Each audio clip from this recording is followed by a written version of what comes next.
마지막 여정. 1944년 초에 적은 영국의 주요 도시에 공격을 가했으며 이 도시들 중에서는 런던이 중요한 목표물이 되었다. 런던 시민들은 아무런 감각이 없이 이 공습을 받아들였으나 사람들은 그만큼 더 피로를 느끼게 되었다. 사람들은 더 넓고 많이 향상된 방공호 시설을 이용하면서 지하 정거장에서 잠을 자기도 했다.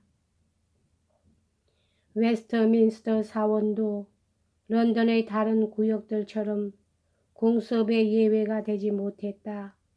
그리고 1944년 2월 20일에 다우닝가와 화이트홀은 폭격을 맞았다.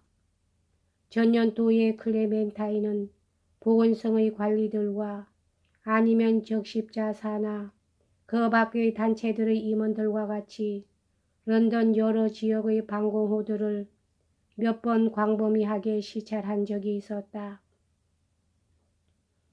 1940년 이후부터는 방공호에 관한 조직과 행정은 계속 향상되었으며 대부분의 경우에 있어서 위생과 안락의 기준은 상당히 좋아졌다. 방공호 생활은 전시 런던의 특징이 되었다. 클레멘타인은 가정생활을 자기 자신의 수준으로 운영해 나가고 많은 우편물에 답장을 쓰고 런던이나 체커스에서 공식 방문객들을 끊임없이 접대하는 일 이외에도 외부적인 의무와 활동으로서 스케줄이 꽉 차 있었다. 클레멘타인이 저명 인사들을 접대하는 시기는 오찬을 할 때였다. 윈스턴도 참모총장들, 기획관들, 윈스턴의 일과 관련하여 윈스턴과 긴밀한 접촉을 하고 있는 모든 사람들을 오찬에 초대했다. 따라서 업무는 식사를 하기 전과 하는 도중과 한 후에 수행되었다. 그러나 저녁 식사를 위해 초대하는 경우도 있었다. 1944년에는 왕은 수상 관저에서 6번이나 저녁 식사를 같이 했다. 이것은 이 어려운 시기에 군주와 그의 수상관의 관계가 가까워졌다는 것을 나타내는 것이었다. 다음에 나오는 숫자들은 이 기간 중에 윈스턴과 클레멘타인이 베풀었던 공식적인 접대의 분량을 보여주고 있다. 즉 1944년 1월 중순부터 9월 초까지 윈스턴과 클레멘타인은 오찬회를 75번, 만찬회를 19번 열었다. 이 숫자에는 순전히 가족적인 파티는 제외되어 있다. 체커스에는 매력적이고 능률적인 가정부가 있었으나 체커스의 주말은 클레멘타인에게는 휴식처가 되지 못했다. 왜냐하면 전쟁은 결코 누그러지지 않았으며 이것은 윈스턴도 마찬가지였기 때문이다. 1944년 1월부터 9월까지 주말이 33번 있었는데 이 중에서 24개 주말이 윈스턴이 업무 수행 때문에 항상 같이 있는 사람들 외에는 외국에서 오는 공식적인 손님들이나 아니면 전선에서 귀국하는 사령관들을 접대하는 데 전부 아니면 부분적으로 쓰여졌다. 때로 어떤 주말에는 손님들이 2번 아니면 3번씩 오는 경우가 있었다. 어떤 손님들은 점심을 하는가 하면 또 어떤 손님들은 저녁 식사를 하고 잠을 잤다.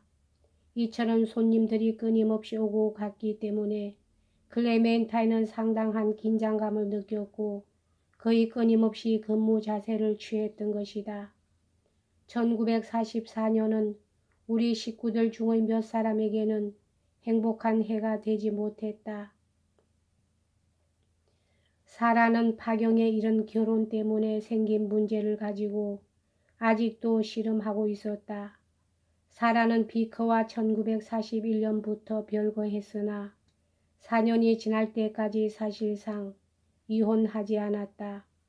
이 동안 사라는 여자 공군 보조 부대에서 정보 활동을 하고 있었다.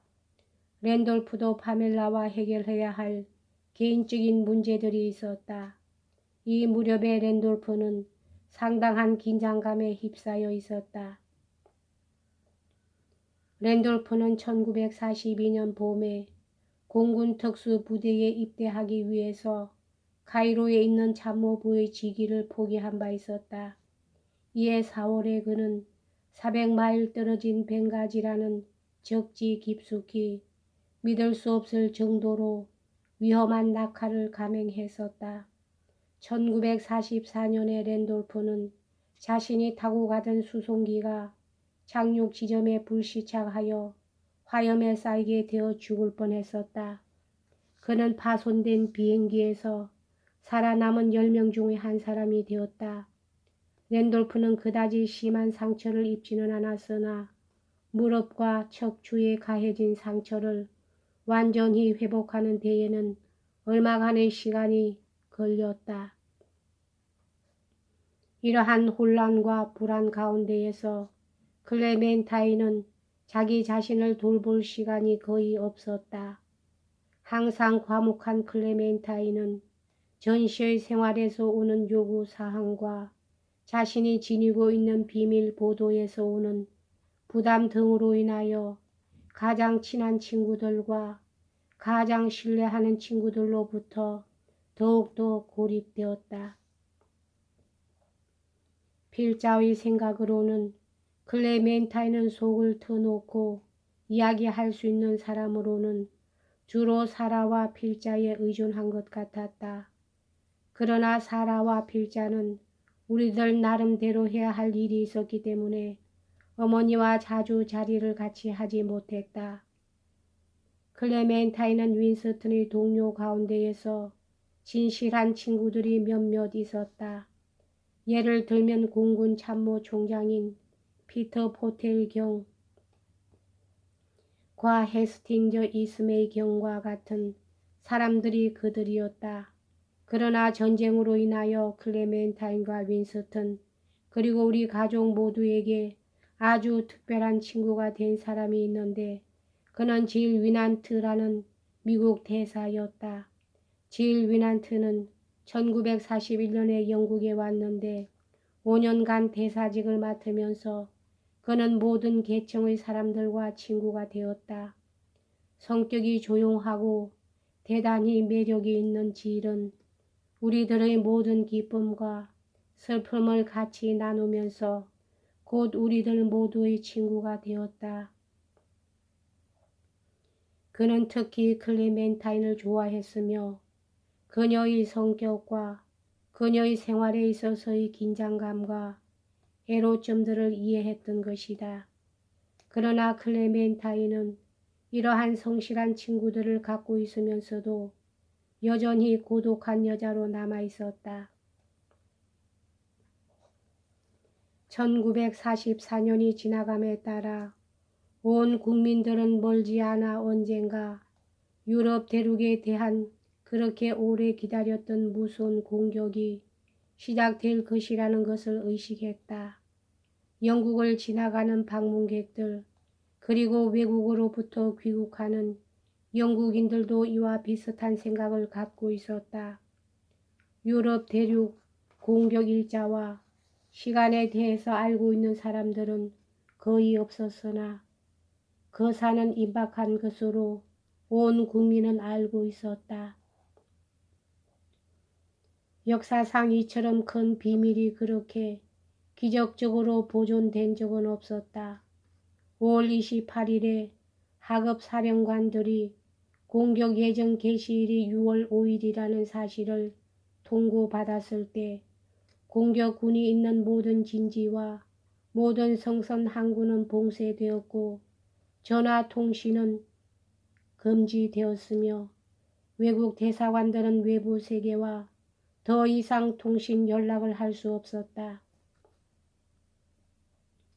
한편 윈스턴은 군 주둔지와 성선 항구들을 찾아보고 있었다. 그는 영국 전함을 타고 공격하는 것을 가까운 거리에서 보고 싶었다.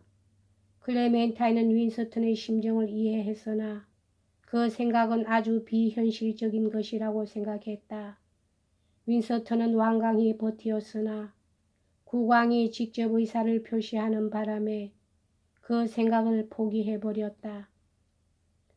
공격 예정 시간을 이틀 앞두고 이 방대한 계획은 악천후 때문에 24시간 연기되지 않으면 안 되었다. 이 공격에 대해서 알고 있었고 책임을 지고 있는 모든 사람들은 다음 48시간 내에 공격이 실시되지 않으면 2주일이 지나야 달과 조수의 조건이 다시 좋아질 것이라는 것을 알고 있었다. 그러나 군 수송 소형 선박들이 약간 파손된 데다 손실되었으며 또 해안에의 접근 조건이 어려웠으나 날씨는 곧 좋아졌다. 여기까지 하겠습니다.